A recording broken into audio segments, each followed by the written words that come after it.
Welcome to Biota Live. I'm Tom Barbalet, and this is a continuation of the Biota podcasts. For more information, check out biota.org/podcast. We have two callers. Hello, first caller. Hello, it's Gerald. Oh, hello, Gerald. Good to talk to you. Okay, Hey. So I'll introduce the second caller. Hello, second caller. Hi, Dick and Natalie Gordon here. Good to speak to you both. For folks who want to call in as well, the call-in number is 646-200-0640. Just a little bit of news and notes. The next episode, Friday the 23rd of May at 8 p.m. Pacific, will be more outstanding questions. Following on from the last outstanding questions Biota Live, we're putting questions out, or we're allowing the listening audience, more importantly, to ask questions to the assembled guests next week to discuss a variety of topics. So if you have questions with regards to the Evo Grid, Grey Thumb, theoretical biology, various aspects of artificial life development, potentially panspermia after this evening's conversation, potentially artificial life and game development, all these kind of questions, please email them to me, tom@nobleape.com, and whoever calls in can have a muse. I'd want to give some quick thanks to Jason Evans in the UK, who sent me a demo CD this week. I received it late this week. I haven't had a chance to look at it, but thank you very much, Jason Evans, for sending that to me. And to Paul Fewer, who made contact for the first time with regards to the Noble Ape cognitive simulation and the Evo Grid. So before I get into this evening's discussions, Gerald, you've been to the US and back since we last spoke to you. That's right. It's been a week in Washington, D.C., or at least nearby. And how did the US treat you? Interesting place. We had a really good time because the exciting thing was I got to meet Justin face-to-face and Travis and Robert.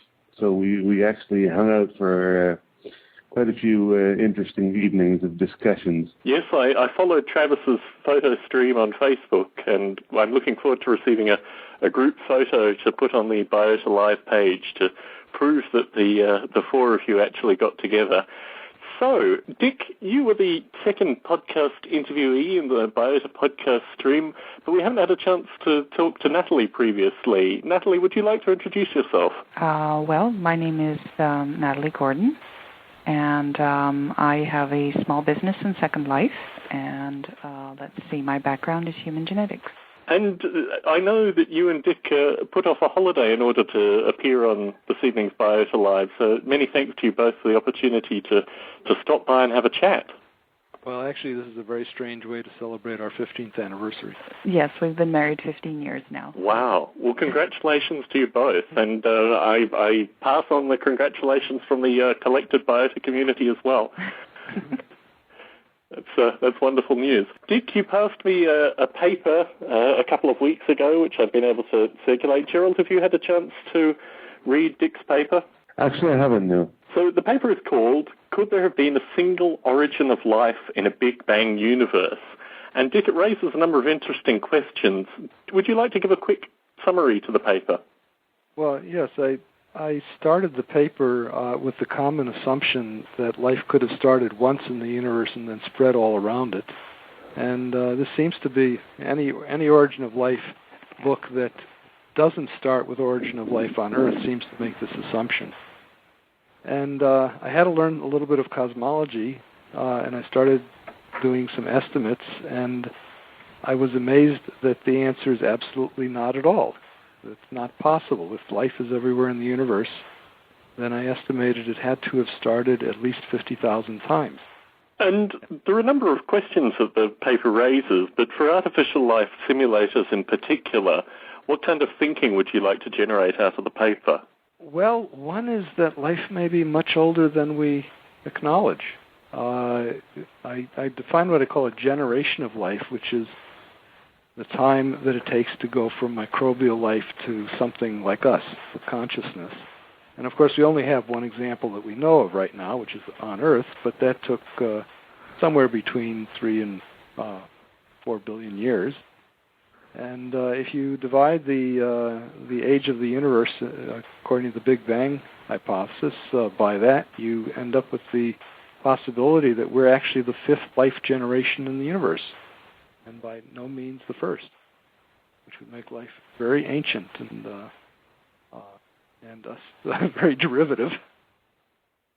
Certainly. And in terms of artificial life simulators, I certainly got a number of points from the paper, and it also got me thinking with regards to a diversity of possibilities with regards to artificial life simulation, that we shouldn't remain very narrowly focused on what we could see, whether we should move into Gerald's particular interest with regards to basic movement or look at underlying elements. Gerald, what's your thinking with regards to these kind of hypotheses? On the one hand, of course, it doesn't say a word about evolution. I mean, if life has come into existence in a whole bunch of different places, and we just happen to be experiencing one example of it, that doesn't mean it didn't evolve. So it's just puts it back one step earlier. Other than that, it's a fascinating idea. I don't know. Does it, in terms of artificial life, what I think of, what springs to mind is Wolfram's A New Kind of Science, where he sort of exposes that even in the most incredibly simple system, there are some strange corner cases that produce all sorts of diversity. So it's like it's always going to happen, and that's one part of his. That's one thing he proposes, is that given any system that even if it's very simple, with just if you can explore the entire space of possible programs, then you encounter really special ones. Well, yeah, but I think Wolfram would have said you don't really have to explore the entire space to find some peculiar cases. No, but what he is saying is that they're always there. Oh, yeah. But Wolfram's cases, in a sense, are unsatisfactory because they, I guess what I'm working on from the point of view of trying to understand life and artificial life, I mean, basically, I do believe that if we understand life, we should be able to create artificial life, which is in some sense indistinguishable from it. But I think we're missing some of the essence of the problem. We have basically what you're talking about is what you might call emergent systems. But the problem with all of these emergent systems is that the systems themselves have no wholeness to them or self-awareness in some sense, that there's no self-reference. I think part of the problem in which we have to tackle in artificial life is how a system can evolve or come about from a non-living to a living state, or the way I like to think about it, from a non-perceiving to a perceiving state. So do you think that life then requires, what you're describing here is a movement towards perception as opposed to instantaneous perception, surely? Well, is a bacteria perceptive in this way, or are you talking more only the higher animals? No, I would think the bacterium is quite perceptive. Okay. To its environment. Well, how would you define perception then, if I might ask? Well, there is. I mean, let me give you an. Okay. Let me give you an example. Suppose Darwin and home creatures lived in a very complex environment, and they had a sense built into them that they were able to see sort of at least the direction in which there's more food than there is right here. And they had a very, very primitive sense, and they were scrambling around, of course, to get their next meal. So they're perceiving something. That's obviously not what you mean. But how would you define perception? What are the limits? Oh, that's fine. There's nothing wrong with that case. But getting would you call that artificial life already? Well, yeah, but getting to that case from a situation where the organism has no such capability is something we haven't solved yet. Okay. Okay. I mean, even you can take, let's say, a bacterium that's chemotactic and one that's not. Now, if we could demonstrate how a chemotaxis evolves, how you get there from not having it, then you would have demonstrated the evolution of an act of perception.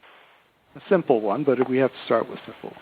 So the thing that interested me in the paper was actually in the conclusion, where you described as an early scientist dissolving some debris in hydrofluoric acid and seeing organic debris in that. And I'm quoting here, on examining it under a microscope, he actually saw a panspermian swim by. Now, I wasn't clear with the previous sentence because you reference a hoax piece of debris, whether that was referencing the hoax or whether you actually had seen a panspermian swim by in the hydrofluoric acid. Oh, you didn't get it, did you? Okay. No, I did see something swim by. However, you didn't read the next sentence carefully. It says, this only proved that the meteorite was a good culture medium for earthly microbes. I got too excited initially. Yes, I got too excited. I hadn't used sterile technique. Aha. I was an undergraduate student. Oh, I'm very disappointed. I thought there was a hoax somewhere in there. I was amused, and I presumed that the obvious was the conclusion, and that is that I hadn't used sterile technique and it fell in. Right. But it found it a nice place to live. Yes. Well, obviously, if it was a true panspermian, you would have been probed and taken away for a long period of time and then returned and various other things. So, oh, well. No, I stopped reading at that point and just reflected in wonder with regards to the perspective that you had some insight that few others had had. Only the wry humor of the situation. Yes, alas. But, I mean, I think the whole debate with regards to the role of panspermian thinkers in artificial life has in some degree been polarized by the likes of Brig Kleiss. But what you present here is a very interesting mode of analysis where panspermian entities could just be a different means of simulating artificial life or a different theoretical framework. We've had some correspondence, I can't remember, I think it was through the EvoGrid mailing list with regards to what the basis of artificial life simulators should consider, or what should be the fundamentals in the artificial life simulators toolkit. And you described physics as being particularly important there, Dick. Would you like to talk a little bit about that? Yeah, I think the major problem is you might say we put our artificial life organisms that we create in solitary confinement, and they're almost in suspended animation, and they have no significant interaction with either the real world or a simulated world. And it seems to me that if we, for example, would like to do an artificial life simulation where the artificial life acquires the ability to perceive something that it couldn't perceive before, that something must be in the environment. And so if we don't simulate a rich enough environment, the artificial life hasn't got a chance. It's not going to go anywhere in terms of its evolution. So physics here is, in fact, a very abstract thing. It's not describing real-world physics at all. It's just describing... It could be, or you could make up other physics and see if life goes in different ways. But if you don't, I'm just saying that in artificial life simulations that I'm aware of, the physics is very simple, and it's constrained, and basically you pick. You might pick a fluid physics, or you might pick a highly digital environment like Tom Ray's stuff, but it's terribly constrained, and the organisms can only go so far with that physics. I mean, let me put it this way: if you want to have an organism have the possibility of evolving an eye, and there's no light around, why would it ever bother? Or if it had one, why would the eye ever be selected for? You see, so the artificial organism has to be bathed in either artificial light, simulated light, or if it's a robot, it has to be bathed in real light and have an opportunity of altering in such a way that someday it might change in such a way that it responds to this. But if the light's not there, it's not going to happen. So this is an interesting problem, and I'll preface it firstly talking about noble ape vision and then put it to Gerald with regards to his Darwin at home experimentation. Certainly early on in my development of noble ape, I thought very long and hard with regards to the issues of vision. In fact, vision as described in noble ape describes a wide variety of senses as well, in terms of hearing and other things. It's just basically a means of describing input fundamentally. And I thought about this long and hard because it is a wonderful thing to, in fact, simulate photographically, stereoscopically, an external world environment that you then pass into your, little cognitive ape simulation. And the difficulties associated with that and the times of complexity and computation required a very simplified view, in fact a two-dimensional view of what was going on fundamentally to kind of give a shorthand for what stereoscopic vision would actually look like when it got to the cognitive simulation. But that's a transient problem of the slowness of our current computers. In some regard. I'd like to touch on that a little bit later. But I think the question really is how abstract can the physics be in the Noble Ape example? Is it just a matter of the simulators contemplating that there is an external world or there is some environment that the entity is, engaged with and then creating some means of translating that external world? Is that good enough for your physics description, or are you looking for something that is more... Look, let's turn it around, okay? We are bathed in a sea of neutrinos. There are about 300 per cubic centimeter, okay, at any moment. We're full of them, they're everywhere, but we are totally insensitive to them, except with building these deep cave detectors. Okay? They go right through us and we don't interact with them. So here we have something that life has missed. Now, it's missed because it apparently takes something much bigger than us, okay, to detect just a few of these particles, despite their huge numbers that are in and everywhere around us. So this is an example of a physics that we have not taken advantage of. Same with radio waves. Radio waves have been around, produced by stars and various events in cosmology, but until we invented radios, we had no interaction with them. Now we have them, and they become part of our life, and through things like Bluetooth, they can even become part of us, if we incorporate components that are Bluetooth sensitive. If you think of it that way, we are actually surrounded by lots of physics that we have only recently, in historical terms, become aware of, and which has bypassed the bulk of life. Organisms don't respond to most of these things as far as we know.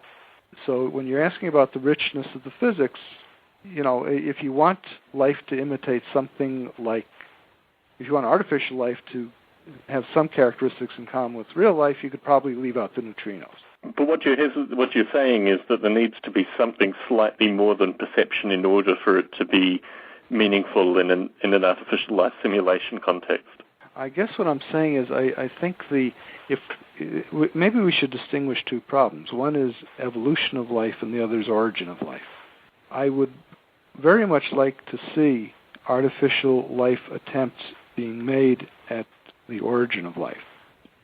And I have a hunch that we can solve the problem of origin of life much more rapidly through artificial life than we can with the chemists working in the laboratory. And it's perhaps because we can simplify, maybe because we could simplify some of that physics, try many things and try many different kinds of configurations and see if we could get the spontaneous formation of artificial life from components that we would not regard as living even in the sense of artificial life.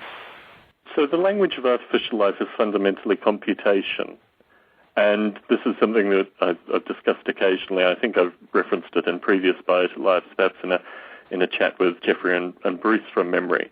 But the issue with regards to contemporary computation is that it is extraordinarily powerful if you actually write algorithms in the right kind of context. It has, in fact, changed quite dramatically in the past 5-10 years, particularly with regards to atomizing simulation problems. In this regard, I agree with you. In fact, I think contemporary computing has sufficient power to solve the problems. The issue is with regards to the language of contemporary computing and translating ideas in artificial life into something which can be computable using the full power of contemporary computing. Gerald, you and I have mused on this in the past as well. What's your thinking with regards to Dick's challenge? On the one hand, I'm trying to imagine somehow being able to determine a threshold of richness that would be sufficient. I agree with you. Perception. I mean, there's some other things. I mean, we've missed life has missed a number of frequencies of light as well. You know, life doesn't really make use of all the frequencies of light, so we missed a whole bunch of things. It's no surprise that we missed neutrinos because they don't necessarily give us a much evolutionary advantage. I'm not sure if detecting neutrinos is not something that really contributes to survival. So it's one of the things we've missed. Exactly. If you ate them, that would be all right. Yeah. Well, it's a sparse meal. You don't get much energy out of eating neutrinos. You'd have to eat an awful lot, and we have very little way of capturing them. So. Exactly. So evolution is, towards things that actually contribute to survival. So yeah, I'm interested to talk a little further about this a threshold of richness and how you might define it. Let's take if you go to more ecological situations, you take the bird that rides the animal and eats insects off its back. That's a niche which you find in some places. But it's not universal. It doesn't mean that animals in other, find it in parts of Africa. I'm not familiar too much of it in North America, but it's a situation which could happen in many environments. There's no reason it couldn't happen, but it doesn't always happen. So niches don't always get filled. So it's not simply a matter that the physics is a constraint. There's probably also some history, missed opportunities, who knows what. The opportunities can be there, but can sit for quite a while without being exploited, or an organism evolving into a situation where it exploits them. We still haven't attacked the issue of richness. Well, you'd like a minimum richness of the physics. Well, the problem, it's very hard to say. The simplest way to do it would be to make a guess. Well, we could make a list of all of the physical phenomena that organisms can perceive. I mean, in light, we have color. We can go UV to infrared. Probably not much beyond that range. We can some organisms like bees can perceive polarization of light. So there's a certain richness, but we don't expect any organisms to be able to perceive, for instance, non-locality properties of photons. Okay, we can do that now with our instrumentation, but we don't expect that of an organism. Don't know of any examples. So you could make a list of the physical phenomena that existing organisms perceive, and then use that as a guess at a maximum set. And then you could start saying, okay, I'm going to simulate this subset of that and see if any of those subsets produce life. Okay, so you're really limiting the concept of perception here, something nice and simple that a bacteria also accomplishes without any difficulty. Yeah. And then if you look at something like Conway's life, there's perception going on because they're looking at each other's byte values or bit values. It's there's nothing else happening besides that. It's very simple. So that's not sufficiently rich. But Conway's life I have a little bit of problem with because when you get down to it, if you put your nose right on the grid, all you see is lights flashing on and off. You have to stand back to perceive the organisms that are in there. Now, to whether or not the so-called organisms in the game of life perceive each other, it may be a stretch of what we define as perception. I mean, we see interactions going on, but I wonder to what extent that's us and not a real whole entity that we could relate, that we'd call an organism. Yeah, well, indeed, but for me, it comes back to that idea of a threshold. What would be minimal? I mean, you've talked about what might be maximal. But, maximal. We could define maximal and then start taking subsets and say, okay. Right. Well, would you say perception for humans is, or for at least for life, are you going to limit that to perception of like the different senses, or more subtle things like the perception of aesthetic beauty? Okay, look, there are three things most organisms have to perceive. They have to perceive food, so they have to eat. They have to perceive predators, in other words, try to avoid being eaten. And then most organisms also, at least at some point in the stage of life, have to perceive a mate. So we've got three fundamental things which are fairly in common with almost all organisms. Three basic. Bacteria don't do that, and they make up a fairly large proportion of life, don't they? Well, let's see. They eat. They certainly eat. Yeah, no, I mean that last one, looking for a mate. No, but they do conjugate, and there's a lot of lateral transfer of genes. So, yeah, but is there not a lot of perception going on leading up to that? I don't see them having wine together. If Tom will allow me to give a somewhat risque story on this. I would encourage it at this point.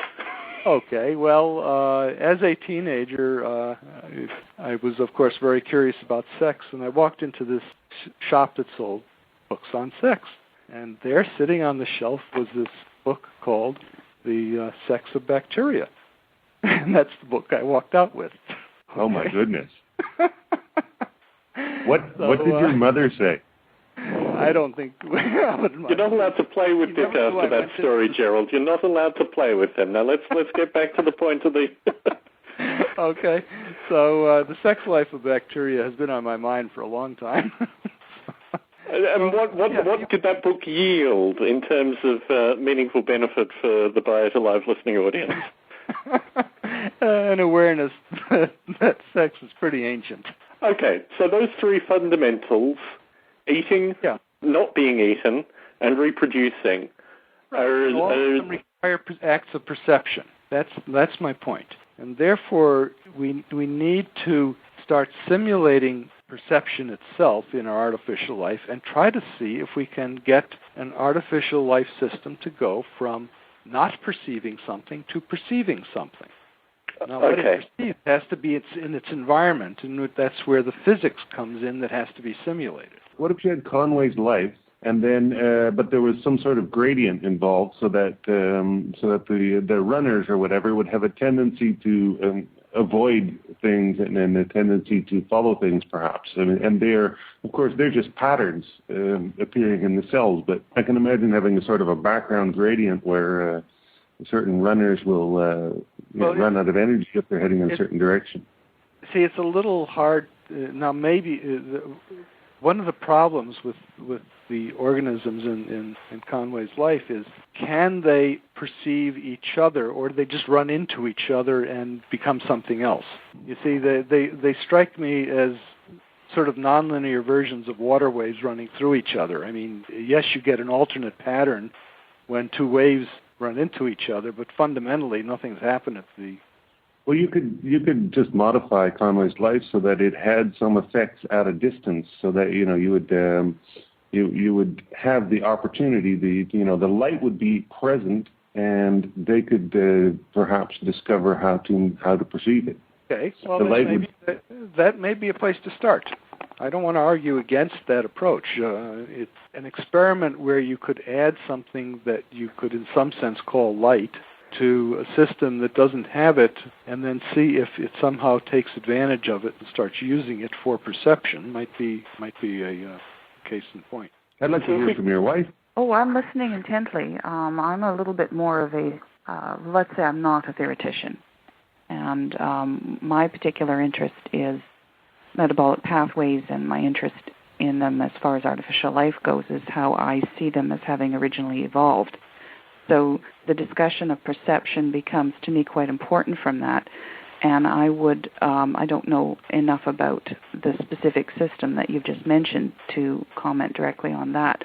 But I don't see a system of artificial life being a valid representation of real evolution unless there's some form of a signal transduction system.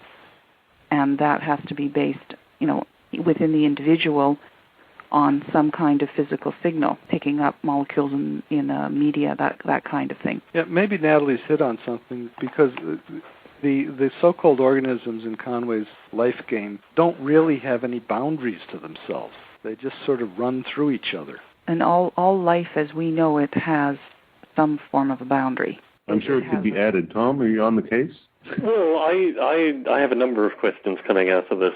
I mean, I think the idea of evolving into perception is something that I'm trying to consider currently. I mean, I think it's easy as an artificial life developer to create an entity that perceives things, and certainly the three requirements with regards to eating, being eaten, or not being eaten, and finding a mate are all things that can be written after the... a book called Vehicles that gave all sorts of examples of electronic circuits that were increasingly sophisticated in their perception. Well, I think, though, that for it to work, you have to begin with a perception that's very simple.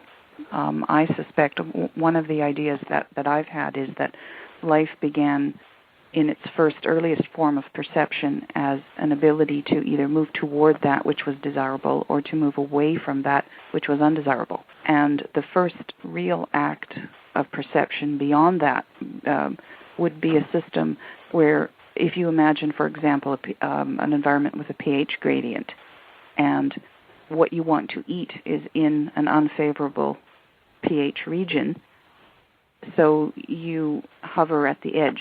So you have to have the ability both to move forward toward what is desirable, the food, while simultaneously staying away from that part of the pH that is toxic and sort of hovering at the edge of this zone. And when you have an organism that can simultaneously take in two different signals, process them, and come up with a compromise between the two, then you have the beginning of true perception. And the original signal transduction system I see as based on something as simple as that. Yeah, I mean, consider mating. I mean, if you're not careful, you may approach something that eats you rather than mates with you. Well, that's often a problem even among most sophisticated organisms. That's true. Like a black widow spider. Exactly. I was thinking also of cats. I don't know if any of you are familiar with cat breeding, but if you take an inexperienced young male cat and you put him with a particularly vicious or inexperienced female cat, you can so thoroughly traumatize him that he will never go near a female again because of the female cat's reaction of whirling around and attacking her mate, as soon as the copulation begins. Even in a more sophisticated organism, that's the case. But for a very simple organism where life has originally evolved, there has to be this perception to be able to move toward that which is desirable, move back from that which is undesirable, and also be able to handle simultaneously conflicting signals. Aren't we also talking about things much more than perception? Because you're actually saying here that you also have to be able to react in some sensible way. That's more than just perception. Well, perception includes the reaction, in my opinion, because there's no point in perceiving unless you can follow through with something. But it's not perception maybe so much as thinking. If you imagine, again, our very simple bacteria, imagine it has a motility system. And one movement is toward and one movement is away. And you have to have some version of crosstalk between the two systems if you want to be able to hover on the edge. And when you start with the two simplest systems, and then you create a crosstalk between the system, and then you duplicate and repeat that multiple times, you can go from a simple two-point system from which perception begins, and by creating crosstalk, you can expand it into the most complex organism that you want. But you essentially always begin with this idea of a conflict, I guess, would be one way to describe it. And perception requires some form of signal transduction because you have to be able to measure or grasp or whatever. The simplest probably is where you have a receptor on the surface and something binds to that surface receptor and it initiates a response within the organism itself.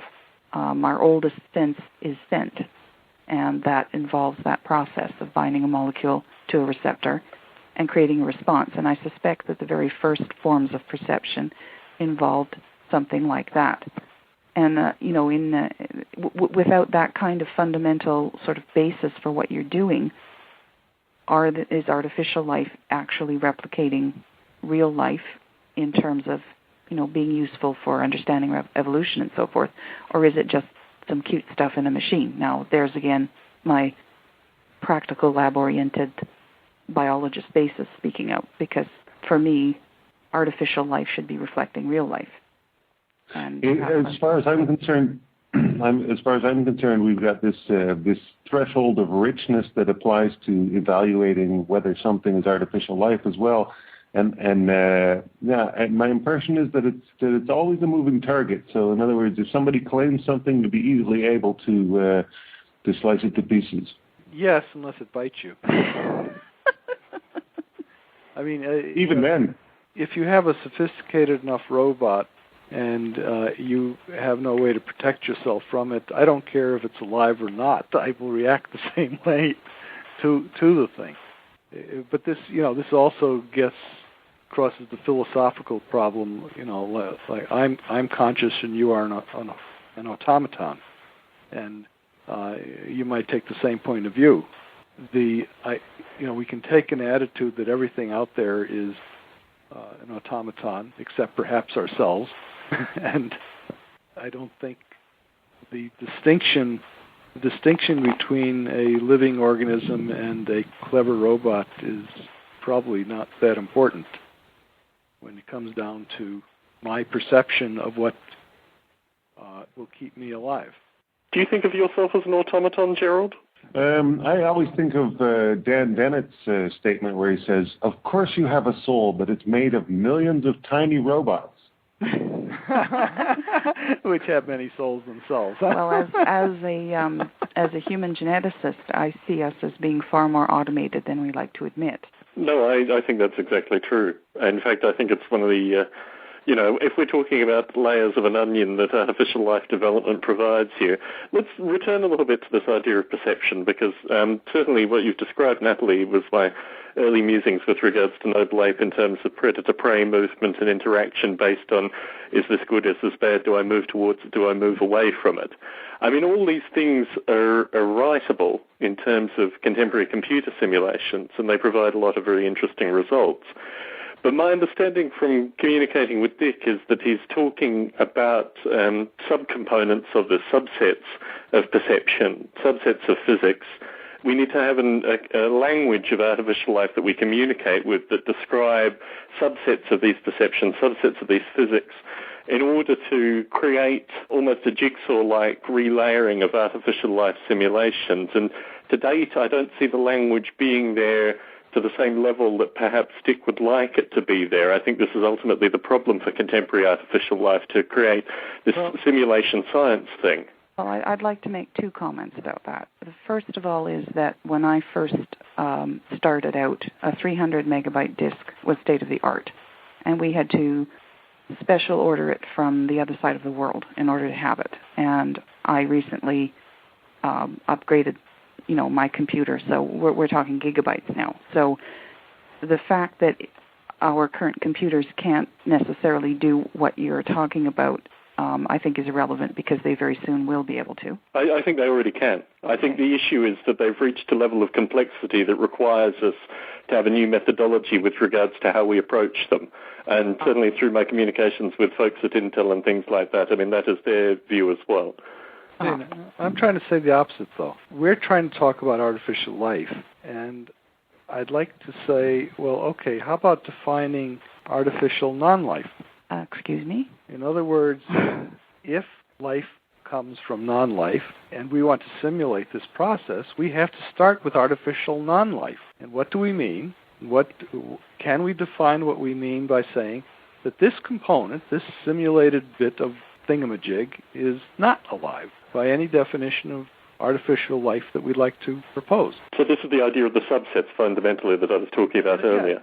Yes, I'm saying those subsets, the physics. For example, the physics itself, the photons or simulated photons bouncing around, the sound waves, whatever you choose to simulate, those things we seem to, without any problem, put in the category of artificial non-life. Now, the components that we would like to start with to produce artificial life or have it spontaneously form, because I want to get back to this origin of life.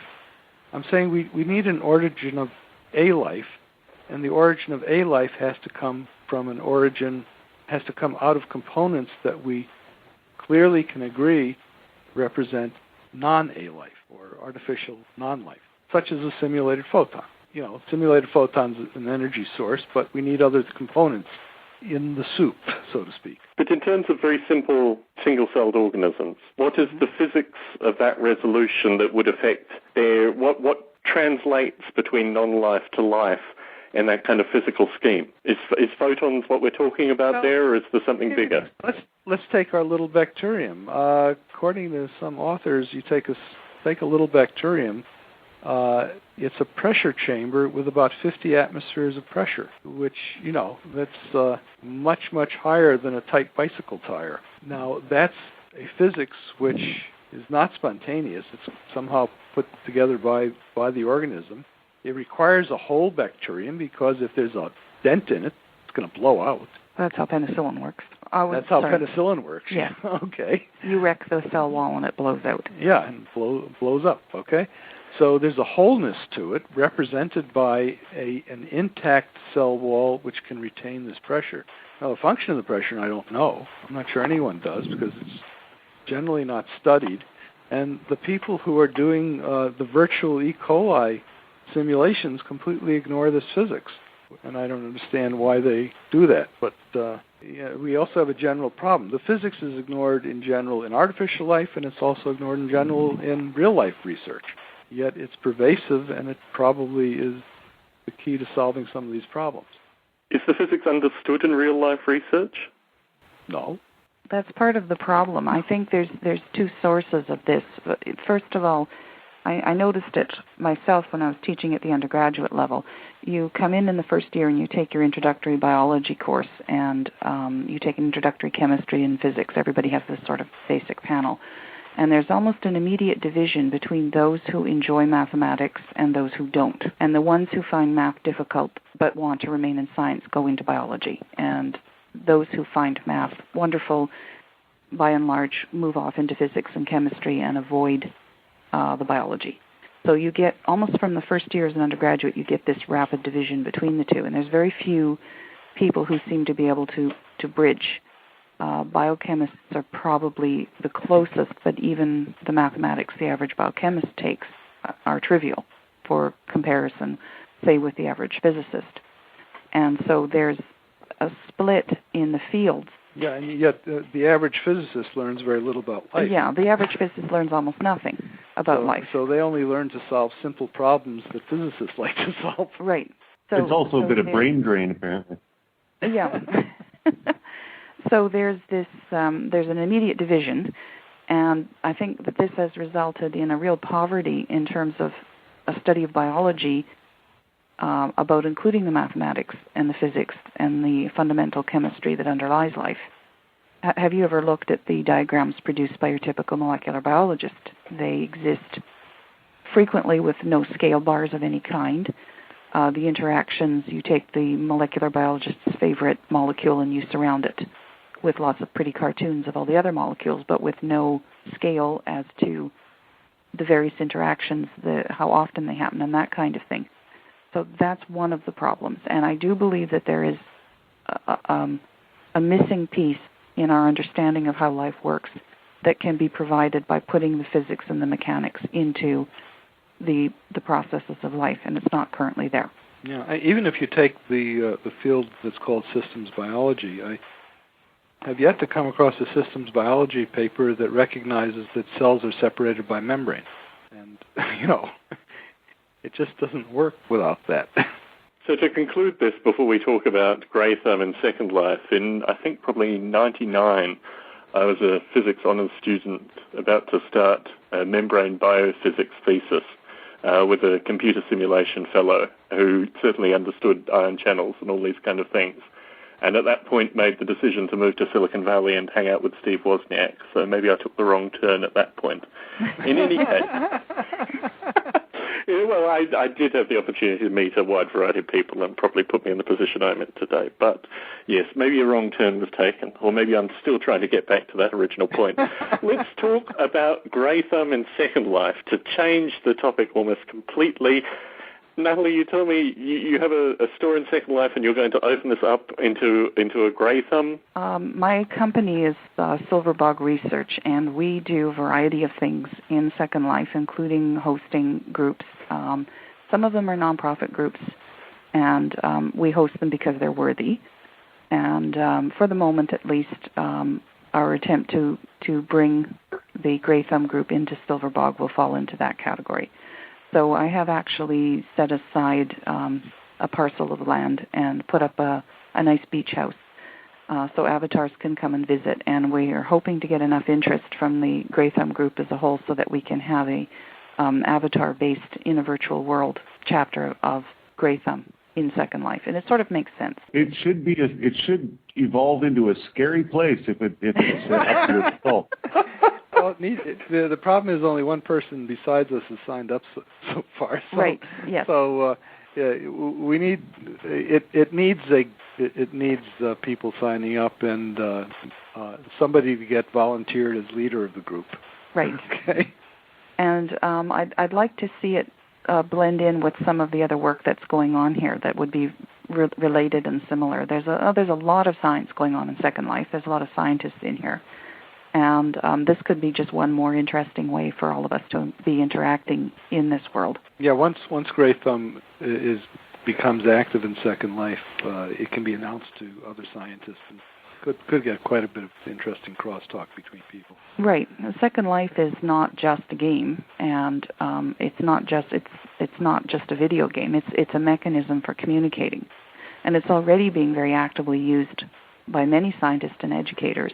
And there's absolutely no reason it couldn't be doing the same thing for Grey Thumb. We can sit and eat there. We can have a drink there. Our avatars can chat. And you don't have to get dressed either or get on an airplane. You don't have to get dressed or get on an airplane to do this podcast either. But I'm going to be talking with Brian next week, actually, with regards to the Grey Thumb Second Life chapter, a little bit of inside baseball. The overwhelming...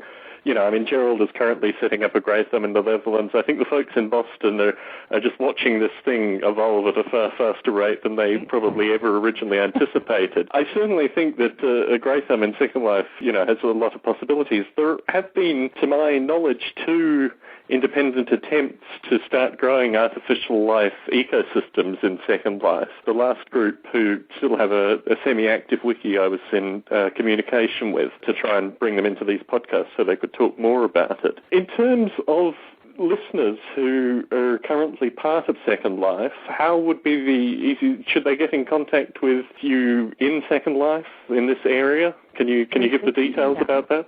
They can do that. They can contact my avatar name is Leandra Konke, Kohnke. They can contact me. They can do a group search because we have created a Grey Thumb group. That might be the easiest way of all for them to remember. Just go into a group search and search for our group, and it's just Grey Thumb SL, and they can find it quite easily that way. If they just send me a message, then we can put them in, and we need more people who are interested, who would be happy to join us and try to get it going. I suspect that it may have to be a little bit unusual compared to the regular Grey Thumb meetings. Maybe I don't think there's a regular Grey Thumb meeting. I think that whole idea has been pretty well thrown out. In terms of it being, is it more a meeting space than a formalized meeting? Will people just go there and congregate and have conversations as we're having currently? Well, it can be whatever we choose it to be. We could begin by having formal meetings at specific times when people come, and then once they're going, if some want to just show up and sit and chat, it will work well that way too. The nature of Second Life is such that you have to be flexible and you have to be prepared to, accommodate people, because sometimes SL goes down, sometimes your region is having a restart, sometimes the people that you want to communicate with, their internet connection is out. Most of the time everybody can get together when they choose to get together. But one of the beauties of Second Life is that you can also do it anytime you want. So if 2 people can't sleep and are up at 2 o'clock in the morning and they want to pop over and see if anybody's at Grey Thumb and they're both there, they could have a very nice informal chat.